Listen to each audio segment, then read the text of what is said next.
Deltarune is not Undertale. Well, obviously, but what do I mean by that? Deltarune is absolutely littered with characters from Undertale. The relationships the characters have with one another, the quirks of said characters, their humor, or lack thereof. Everything about Deltarune screams Undertale. Even Deltarune itself is an anagram of Undertale. But it's not Undertale. It's not even a sequel to Undertale. In fact, nothing about Deltarune is anything like Undertale. Yet, everything is Undertale. Such a contradictory statement, so how can this be true? It starts with a post from Undertale and Deltarune creator Toby Fox. In a post, he states, "I will say that basically what you're seeing here is not the world of Undertale. Undertale's world and ending are the same as however you left them. If everyone was happy in your ending, the people in the Undertale world will still be happy. So please don't worry about those characters and that world. It will remain untouched." To rephrase that, Deltarune's world is a different one, with different characters that have lived different lives. A whole new story will happen. So essentially what we have here is a game with the same cast and characters as another, yet entirely and unique in its own.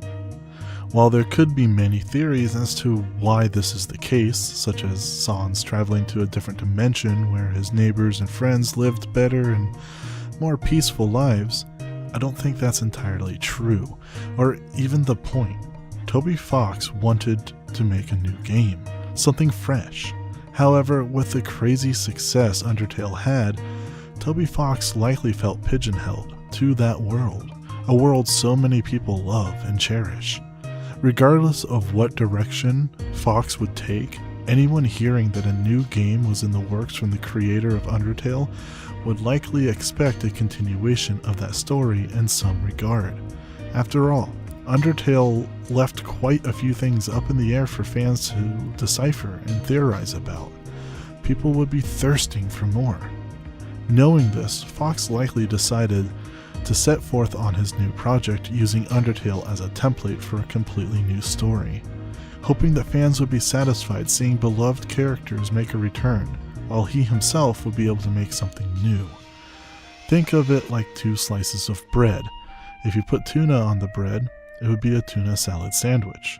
But if you decided to put lettuce, tomato, and bacon on the bread, you would have a BLT. Now replace the bread with Undertale, and the contents of the sandwich is Deltarune.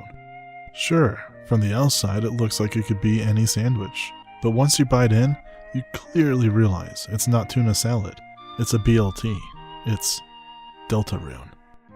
But now that we have that established, it gets so much more complicated. While Deltarune does a good job setting itself apart from Undertale, there are still so many connections fans are making, and not just theories either. From Asgore's flower shop housing 7 different colored flowers, of which correspond with the souls in Undertale and which Asgore has already taken, to Toriel and Asgore being apart from one another. There are hints littered throughout the entire game that the worlds of Deltarune and Undertale are connected. So how can this be? If Toby Fox himself says the games are separate entities, yet in-game there is constant evidence that says otherwise. The answer is way more simple and straightforward than many would like to believe. So, what is it then? Well, if you're standing while watching this video for some reason, you may want to take a seat. Are you ready? It just is. From the words of Toby Fox himself. I don't know what you call this kind of game. It's just a game you can play after you complete Undertale, if you want to. That's all. So we can speculate, we can theorize, we can read the stars. But in the end, it's hard to dispute with the creator of the game himself. I think with Deltarune, we'll have another magical, deep, complex, and entrancing tale, with familiar characters that we all love. But Deltarune is not Undertale. Thanks for watching.